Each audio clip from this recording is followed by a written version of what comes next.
ہلالی صاحب پہلے تو آپ اس پر تھوڑا سا کامنٹ ضرور کر دیجئے کہ آپ کو کیا لگتا ہے کہ جو 3 سال تھے اس میں بڑے بڑے چیلنجز رہے ہیں، جس میں ہم نے دیکھا کہ ایون ایک جنگ کا خطرہ بھی منڈلایا، اس سے بھی نمٹی ہے یہ حکومت، کووڈ بھی آیا اس سے بھی نمٹی ہے، اور پھر اس کے بعد جو معیشت کی صورتحال تھی وہ بھی کسی سے ڈھکی چھپی نہیں.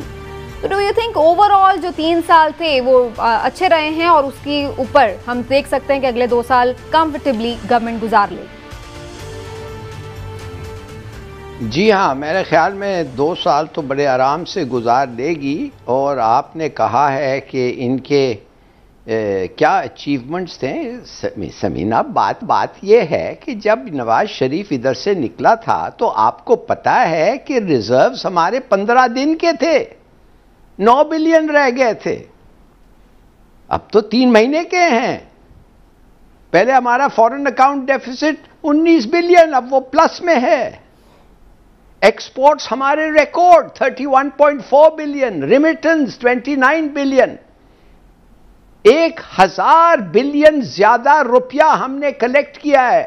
3700 بلین ہوتے تھے ہمارا ایف بی آر کلیکشن، ابھی 4700 بلین ہو گیا ہے. اور تھوڑے اس سال کے بعد 5800 ہوگا. That is the calculation. بھائی خدا کے لیے کمال کیا ہے انہوں نے ان مینی ریسپیکٹس. 536 کروڑ روپیہ ریکور کیا کرپشن سے. اور یہ جو پارٹی اب رہ گئی ہے پی ڈی ایم، نون اور ایک ملا، اللہ خیر صلاح، اور کیا رہ گیا ہے بھائی؟ یہ تو سوری ایک ایکسپریشن ہے، جسٹ ڈیڈ پیپل ٹاکنگ. یہ کراچی میں یہ کیا کر رہے ہیں شو؟ اس لیے کر رہے ہیں کہ ادھر تھوڑے سے ان کے لوگ ہیں مدرسے والے، وہ آ جائیں گے، ٹرن آؤٹ اچھا ہو جائے گا. اب وہ کہہ رہے ہیں کہ نواز شریف، شہباز شریف کو اس طریقے سے سمن کیا گیا ہے کہ وہ نہیں ہوگا، اس پہ جان بوجھ کے ڈیٹ فکس کیا ہے. میں آپ کو بتاتا ہوں کہ اندر سے نیب کے اندر سے نون والوں نے ان کو بتایا ہے کہ بھائی اس کو بلا رہے ہیں اور فلانے تاریخ کو، تو اس لیے انہیں ڈیٹ فکس کیا ہے بتانے کے لیے کہ اس لیے کر رہے ہیں. شہباز شریف صاحب چاہے خود خوشی ہو رہے ہوں کہ اچھا ہے اس دن پیشی پڑ گئی ہے، میں اوائڈ کر لوں گا. جی کر لیجئے. دوسری چیز میں کہتا رہتا ہوں آپ کو کہ یہ احسن اقبال صاحب، ارے بھائی آپ نے اپنے بھائی کو یا آپ کے بھائی کو ایک ٹینڈر میں لایا، سوری ایک کانٹریکٹ میں لایا، اور ٹینڈر تو ہوا ہی نہیں اس کے لیے. تو پھر کیا یہ آپ کے باپ کے پیسے تھے کہ ہم انکوائری نہ کریں اس میں؟ کیوں نہیں کریں؟ نیب کر رہا ہے بالکل. اس پہ تو میں ابھی ہلالی صاحب آپ بھی اس پہ پوائنٹ آف ویو دے دیجئے. یہ کتنا سیریس کیس ہے شہباز شریف پر میٹرو سکینڈل؟ بہت سیریس کیس ہے، مگر ان کو ثبوت نہیں ملے گا. دیکھیے وائٹ کالر کرائم اس ملک پہ جب ایک سمپتھیٹک جوڈیشری ہو اور جو آپ کے قانون اس قسم کے ثبوت چاہتے ہیں کہ جب تک جج خود نہ ہو ادھر اور دیکھ رہا ہو کہ ایک کیش باکس سے دوسرے کے پاکٹ میں جا رہا ہے، وہ تو کبھی انصاف وہ تو کہتے ہیں کہ ناٹ پروون. بھائی آج تک تو کوئی پکڑا نہیں گیا ہے، مگر ان کا جو ورتھ ہے وہ 10 گنا زیادہ ہو گیا ہے، 1000 گنا زیادہ ہو گیا ہے پولیٹیشنز کی کمائی، مگر ایک آدمی نہیں پکڑا گیا ہے اور کوئی ایکسپلین ہی نہیں کر سکتا ہے. اور جب آپ ان کو منی ٹریل پوچھیں تو وہ پھر آپ کو وہ قطر کے گرینڈ فادر آ جاتا ہے یا یہ ہو جاتا ہے. دیکھیے تو آپ کو لگتا ہے وہ سسٹم کا فالٹ؟ میں آپ کو بتانا چاہتا ہوں، نہیں میں معاف کریے، میں بتانا چاہتا ہوں کہ یہ ایک کرمنل انٹرپرائز ہے. Pakistan is not a state. یہ ایک کرمنل انٹرپرائز میں قانون ڈیلیبریٹلی ایسے بنے جاتے، اتنے بڑے لوپ ہولز، ساتھ جو لوگ اس کے اوپر قانون کو امپلیمنٹیشن کرنا چاہتے ہیں ان کی ایفیلیشنز جو ہیں، جن لوگوں کے جن کا ٹرائل ہو رہا ہے وہ اتنے ہوتے ہیں کہ میں سمجھتا ہوں کہ یہ جج ہماری جوڈیشری اور ہمارے سیاستدانوں کا ایک کو ٹرائی کرنا it's a conflict of interest. اچھا تو اس لیے یہ کنکلوژن پہ نہیں پہنچتے. کوئی کنیکشن ہو رہا ہے. چلیے ہلالی صاحب ایک سیکنڈ ہلالی صاحب، اس میں چھوٹی سی جو میرا پوائنٹ آف ویو ہے وہ صرف اتنا ہے کہ بادی نظر میں آپ دیکھیں کہ اس کیس میں کرپشن کا کیا ہے. دیکھیں یا تو میٹرو کی اس میں کرپشن ہوتی، سڑکیں بنانے میں کرپشن ہوتی، بسیں خریدنے میں کرپشن ہوتی، یا تو آپ ایک ٹھیکہ دینے پہ ہی ہے، یا تو نہیں یہ سنیں، یہ ایک اس کے چھوٹا سا حصہ ہے جس میں جی پودے لگانے، پھر وہ بھی پتہ نہیں یہ کیس کیسا بناتے ہیں۔ میرا پوائنٹ آف ویو صرف یہ ہے کہ اس طرح کے کیسز یا تو آپ یہ بنائیں کہ جس میں وہ منطقی انجام تک پہنچیں، اگر نہیں پہنچتے تو پھر اپوزیشن کو یہ موقع ملتا ہے تو آپ کا یہ پوائنٹ آف ویو سیاسی بنیادوں پر یہ بنائے کہ سسٹم میں بھی فلاز اپنی جگہ جو ہلالی صاحب مینشن کریں، لیکن کیسز بھی اتنے سٹرونگ نہیں بنائے جاتے، اس میں بھی ویکنس رہتی ہے۔ دیکھیں نا ملتان میٹرو پہ چین کو خود آفیشلی ہمارے ساتھ اس وقت حافظ سینیٹر حمداللہ صاحب ہیں، ان سے بات کرتے ہیں، JUIFA کے سینئر رہنما ہیں، اسٹیئرنگ کمیٹی جو PDM کی ہے اس کے بھی ممبر ہیں، تو آج وہ اس میں ظاہر ہے کہ موجود رہے ہیں جو اجلاس ہوا ہے، تو ان سے ذرا پوچھتے ہیں کہ کیا وہ سوچ رہے ہیں آئندہ کے مستقبل کے حوالے سے۔ حافظ صاحب شکریہ آپ کے وقت کا۔ حافظ صاحب سب سے پہلے تو یہ فرما دے دیجئے کہ آپ کو اب بھی لگتا ہے کہ یہ گورنمنٹ آپ گرا سکتے ہیں؟ بسم اللہ الرحمن الرحیم، بہت شکریہ، تمام دوستوں کو سلام۔ دیکھیں، بنیادی طور پر تو ہمارا بیانیہ آپ لوگوں کے سامنے اور پوری قوم کے سامنے ہے۔ بیانیہ یہی ہے کہ 25/2018 کا جو الیکشن ہے یہ چوری شدہ مینڈیٹ اور جیلی مینڈیٹ اور جیلی انتخابات، دھاندلی زدہ الیکشن، جس کے نتیجے میں PTI کو اکثریت ملی، ان کی حکومت وجود میں آئی۔ آج اسی خرابی، اس کی بنیادی بربادی کی وجہ سے آج آپ کا ملک، میرا ملک، ہم سب کا ملک سیاسی طور پر غیر مستحکم ہے۔ اور یہ مجھ سے زیادہ ہمارے دو احباب عمران یعقوب صاحب اور ہلالی صاحب جانتے بھی ہیں اور سمجھتے بھی ہیں اور ہم سے سینئر بھی ہے۔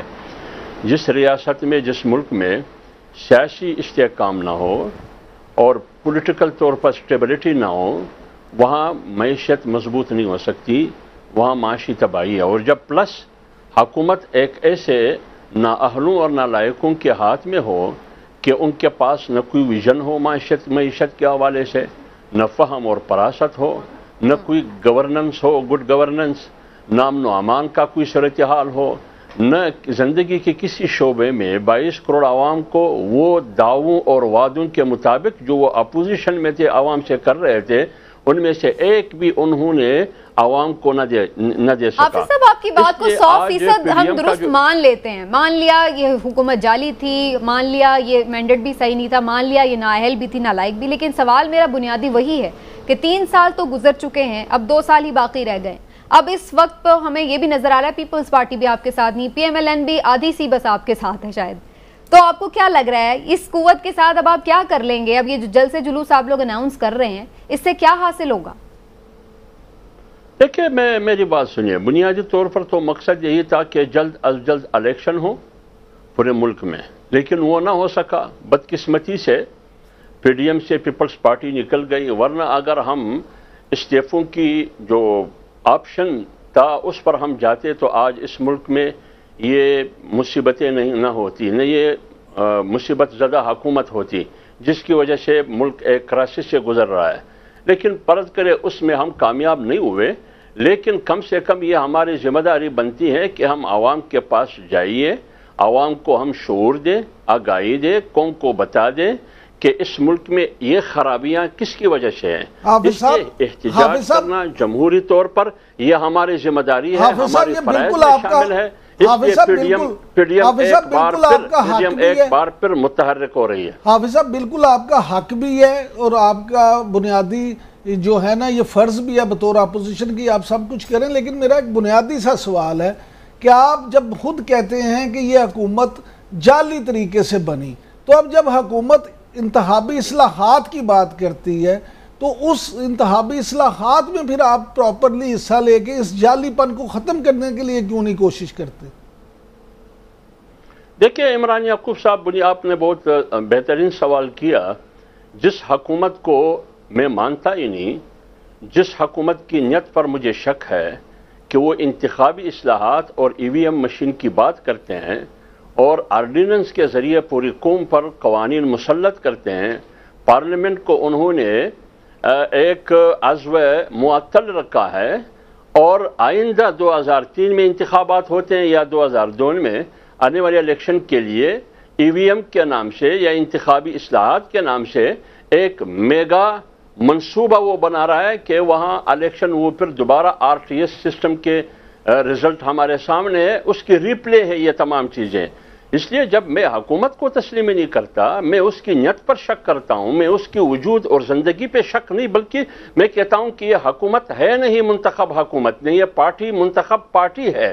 اس لیے ان کی اصلاحات کو میں ریجیکٹ کرتا ہوں، مسترد کرتا ہوں. اور PDM نے آج بھی مسترد کیا اور ہمیشہ انہوں نے مسترد کیے جب سے انہوں نے بات کی. دوسری بات یہ سوچ کے حافظ صاحب سائیڈ میں بیٹھے رہیں گے تو وہ تو دوبارہ پھر آ جائیں اقتدار میں، اسی طرح سے جو وہ اصلاحات کرنا چاہتے ہیں وہ تو کر گزریں گے، آپ لوگ تو سائیڈ پہ ہی رہ جائیں گے. تو اس مسئلے کا پھر حل کیا ہے؟ آپ اس کو بھی نہیں. دیکھیے بی بات یہ اگر وہ یک طرفہ فیصلے کریں گے اس ملک میں پھر سٹیبلٹی نہیں آئے گی، نہ سیاسی طور پر سٹیبلٹی آئے گی، نہ معاشی طور پر سٹیبلٹی آئے گی. آپ کو معلوم ہے بدلتی ہوئی صورتحال پاکستان کے لیے ان کی ناکام خارجہ پالیسی کی وجہ سے، ناکام معاشی پالیسی کی وجہ سے کتنے خطرات، کتنے چیلنجز ہیں. اگر وہ 2018-25 جولائی کی سٹوری اور کہانی اور فلم کو پھر دہرائیں گے پھر تو میرے خیال میں یہ اس ملک کی بھی بدقسمتی ہوگی اور 22 کروڑ عوام کی بھی بدقسمتی ہوگی. لہٰذا اس قسم کی اصلاحات کے نام پر ڈرامہ رچانا اور ایک بار پھر ووٹ چوری کرنے کی کوشش کرنا، منصوبہ بنانا اور ایک میگا منصوبہ.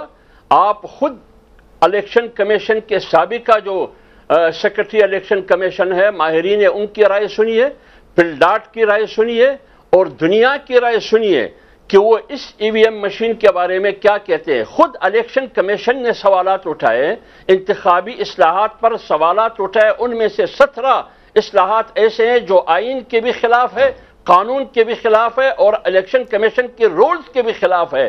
انہوں نے تو الیکشن کمیشن کو بھی غیر فعال بنا دیا. الیکشن کمیشن تو دیکھ رہے چیزیں، وہ اپنے معاملات دیکھ رہے تھے، وہ آپ نے نادرا کے حوالے کیا. ٹھیک ہے، لیکن وہ الیکشن کمیشن تو اب ان کے ساتھ ہے، انوالو ہو رہا ہے اور وہ دیکھ رہا ہے معاملات کو بھی. لیکن ہم تو آپ سے یہ جاننا چاہ رہے ہیں کہ یہ بتا دیجئے کہ جو آپ کی اتحادی جماعتیں تھی وہ بھی آپ کے ساتھ ہیں نہیں، پیپلز پارٹی تو ہے نہیں. PMLN میں آپ کیا سمجھتے ہیں کہ کیا مریم نواز صاحبہ آپ کے موقف کے قریب تر ہیں یا شہباز شریف صاحب؟ دیکھیں میری بہن، بات یہ ہے کہ یہ پاکستان مسلم لیگ نون کا اور اس کی پارٹی کا داخلی مسئلہ ہے، مجھے نہیں پتہ. لیکن میں PDM میں جب بیٹھتا ہوں، بحیثیت PDM کے انفارمیشن سیکرٹری اطلاعات، ممبر اسٹیئرنگ کمیٹی کے بھی اور سربراہی اجلاس میں بھی میں بیٹھتا ہوں. وہاں شہباز شریف PMLN کی نمائندگی کرتے ہیں یا شاید خاقان عباسی کرتے ہیں یا مریم نواز کرتی ہے، تو ہم اس کو PMLN کی نمائندہ کی صورت میں، پریزنٹیٹیو کی صورت میں ہم دیکھتے ہیں. اب اندر کیا ہے اس سے میرا کوئی عمل دخل نہیں ہے. جو فیصلے PDM کی پلیٹ فارم سے ہوتے ہیں ان فیصلوں میں خواہ نواز شریف موجود ہو، بلکہ نواز شریف بھی ویڈیو لنک پہ ہوتا ہے، خواہ شہباز شریف ہو یا مریم نواز یا شاید خاقان عباسی یا کوئی اور لیڈر، وہ فیصلے PMLN کی ہوتی ہے اور PDM کی مشترکہ فیصلوں میں وہ حصہ دار ہوتے ہیں. ٹھیک ہے ہلالی صاحب، ایک آپ کا کامنٹ میں ضرور لینا چاہوں گی الیکشن اصلاحات سے متعلق. اب ظاہر ہے کہ ان لوگوں کے اپنی ریزرویشنز ہیں، لیکن بہرحال الیکشن کمیشن آف پاکستان اب دیکھے گا چیزیں. فافن اور پلڈاٹ کا ذکر کیا ہے سینیٹر صاحب نے، وہ بھی ظاہر ہے کہ آگے چل کر اس میں گفتگو میں شامل ہو رہے ہیں اور دیکھیں گے کہ کیا اصلاحات لائی جا رہی ہیں، اپنی تجاویز بھی دیں گے. آپ سمجھتے ہیں کہ حکومت کامیاب ہو جائے گی انتخابی اصلاحات کرنے میں؟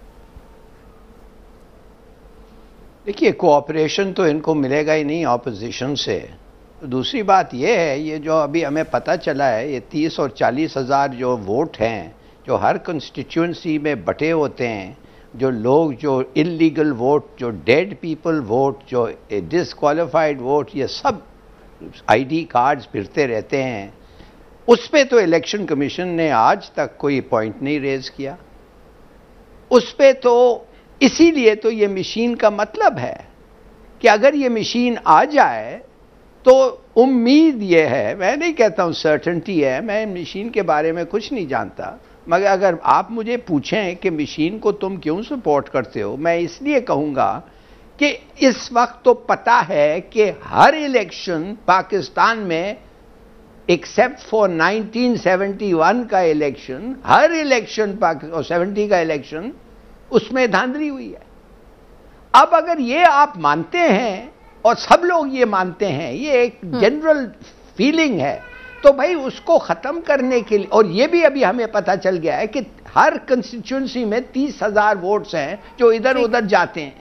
اب میں جاننا چاہتا ہوں کہ اگر یہ دونوں چیزیں ہیں اور ایک آدمی کہتا ہے یہ ایک طریقہ ہے اس کو ختم کرنے کا اور وہ اس کو انٹروڈیوس کرنا چاہتا ہے, وہ کہتے ہیں نہیں جی یہ تو سب سے بڑا دھاندلی ادھر ہوگا. مجھے سمجھ نہیں آ رہی, you can't ever satisfy these people. تو وہ چاہتے ہیں کہ دس سسٹم سروائیوز, کہ دھاندلی اور سلیکشن کمیشن. اب تو الیکشن کمیشن کنٹروورشل ہو گیا ہے نا, اب تو گورنمنٹ لکھ رہی ہے الیکشن کمیشن کے خلاف. What sort of a democracy is this? ٹھیک ہے.